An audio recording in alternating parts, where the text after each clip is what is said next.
Para pemirsa yang berbahagia, selamat jumpa. Kami awali dengan panganjali umat Om Swastiastu. Mudah-mudahan perjumpaan kita kali ini akan membawa nilai plus bagi kehidupan kita dalam hidup kita sehari-hari. Para pemirsa sekalian, pada kesempatan ini kita akan sedikit berbincang tentang isu penting yang terjadi akhir-akhir ini. Sebagaimana diketahui, akhir-akhir ini orang banyak merasa khawatir, merasa sedih, merasa kecut perasaannya, ketakutan, murung, ada rasa pesimis, bahkan kadang-kadang shock, ya, tercekam, ya, mengalami fenomena yang terjadi akhir-akhir ini.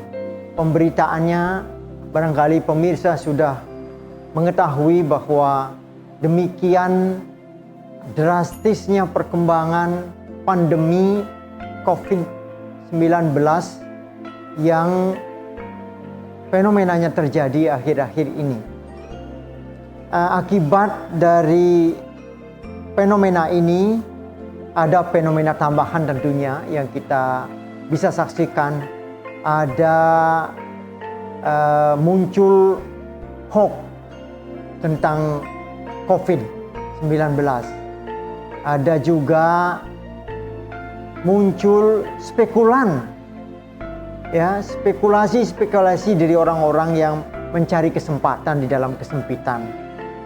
Ada juga yang memainkan sebagai isu politik terhadap perkembangan COVID hari-hari ini. Semua itu adalah fenomena di dalam kehidupan kita.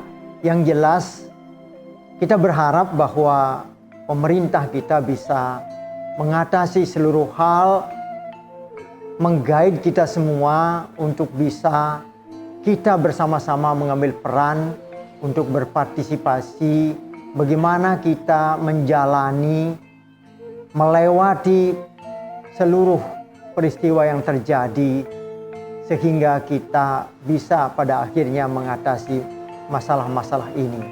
Nah, juga yang menjadi pertanyaan, lalu bagaimana masing-masing pihak, masing-masing elemen berkontribusi, termasuk bagaimana orang agama berkontribusi terhadap adanya pandemi corona yang sudah mendahsyat dalam kehidupan manusia.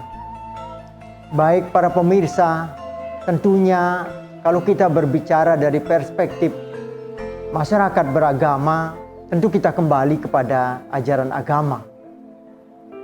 Ajaran agama yang kami maksud adalah terkait dengan hakikat kehidupan kita. Seorang beragama senantiasa berpikir mulai dari apa sesungguhnya hakikat kehidupan kita. Sehingga dari situ kita akan berangkat bagaimana lalu kita akan mengatasi persoalan-persoalan yang ada di dalam kehidupan kita. Sebagaimana yang kita sama-sama maklum, misalnya di dalam Sarasa Muscaya mengatakan, mungkin bisa kita bilang Sloka 6 misalnya. Di sana tentang hakikat kehidupan kita, secara umum digambarkan manusia ini sebagai penjelmaan yang sangat utama, yang sangat sakral. Mengapa demikian? Di dalam Sarasa Muscaya Sloka 6 dinyatakan bahwa penjelmaan kita ini adalah sebagai manusia yang utama. Itu Sloka 4 kalau nggak salah menyebutkan. Sloka 6 ada menyebutkan bahwa penjelmaan kita adalah merupakan etape terakhir dari pencapaian surga. Jadi ini adalah tangga terakhir, step lagi untuk mencapai pintu surga. Dan Di Sarasamujaya Sloka 8 disebutkan bahwa penjelmaan sebagai manusia itu penjelmaan yang sangat singkat. Penjelmaan yang dikisahkan seperti secercah kilat. Jadi waktunya sangat pendek sekali dibandingkan dengan penjelmaan-penjelmaan yang lain. Nah, oleh karena itu maka konsekuensinya lalu kita harus menempatkan penjelmaan kita sebagai manusia ini sungguh utama, itu perlu kita hargai, perlu kita gunakan sebaik-baiknya, perlu kita isi dengan hal-hal yang bermanfaat untuk kehidupan kita. Tentunya yang sebagaimana yang disampaikan di dalam ajaran-ajaran agama, maka kita harus membuat peradaban kehidupan kini adalah peradaban Dharma. Nah, mengapa peradaban Dharma? Karena kehidupan kita itu ujung-ujungnya, tujuan akhirnya itu adalah pembebasan.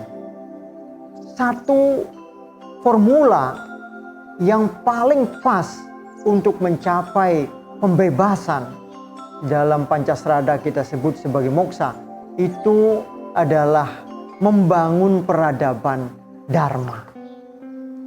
Sarasamujaya juga menyebutkan bahwa mengapa hidup kita ini sungguh utama. Karena hanya penjelmaan sebagai manusia itu yang dapat mengubah dari kehidupannya yang tidak beradab menjadi kehidupan yang beradab. Tadi sudah kita sampaikan bahwa kehidupan sebagai manusia itu sungguh utama. Lagi-lagi Sarasamujaya mengatakan karena manusia yang dapat menolong dirinya dari keadaan samsara untuk menjadi kehidupan yang lebih mulia, kehidupan yang mencapai pembebasan. Nah, itu tentu harus berdasarkan Dharma. Sekarang kita pertimbangkan bagaimana cirinya orang hidup dengan berdasarkan Dharma. Hidup dengan berdasarkan Dharma itu adalah hidup untuk mempermulia diri dengan melakukan perbuatan-perbuatan yang baik. Nah, tentu terjemahan baik di dalam agama ini harus juga cara pandangnya luas bagi kita. Seperti sekarang misalnya, ketika orang mengatakan kita harus hidup dengan berbuat baik, maka menghadapi fenomena seperti COVID-19 ini, kita mesti melakukan perilaku-perilaku yang baik. Baik untuk kesehatan kita, untuk moral kita. Maka itu menandakan kita harus mengikuti. Misalnya diinstruksikan kita senantiasa membersihkan diri. Harus kita melaksanakan pembersihan diri. Sebagaimana akhir-akhir ini kita alami, maka kita harus menjelang perayaan Nyepi dan lain sebagainya. Itu juga kita dianjurkan awal-awal harus asuci laksana, membersihkan diri dan lain sebagainya. Nah, ini sangat relevan dengan apa yang dikehendaki di dalam bagaimana kita menghadapi COVID-19 ini. Di samping juga membersihkan diri senantiasa, cuci tangan, katakanlah keramas, mandi yang bagus. Juga kita memperkuat diri, memperkuat pertahanan diri, memperkuat imunisasi. Itu juga perbuatan-perbuatan yang baik. Karena itu mempermulia diri kita, menghindarkan diri dari penyakit COVID-19 ini. Dan terakhir barangkali secara mental kita juga harus berbuat baik, memanage mental kita.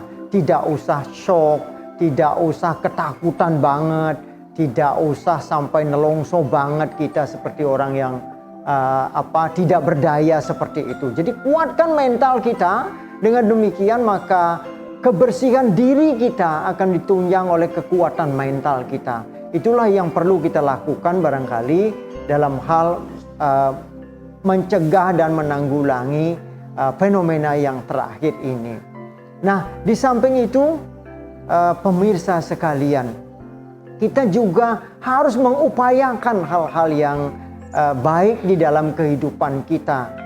Katakanlah kita bekerja sama, saling bahu-membahu, membantu seluruh orang untuk menghindarkan diri dari cengkraman COVID ini sendiri.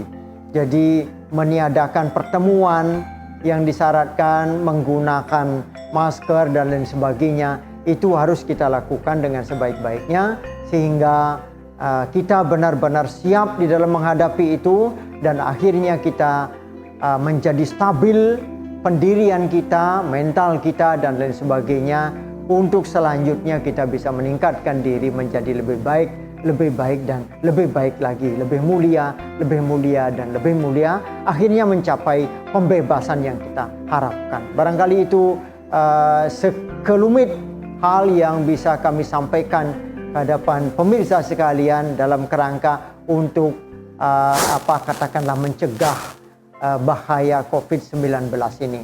Akhirnya kami akhiri dengan Paramasanti. Om Santi Santi Santi Om.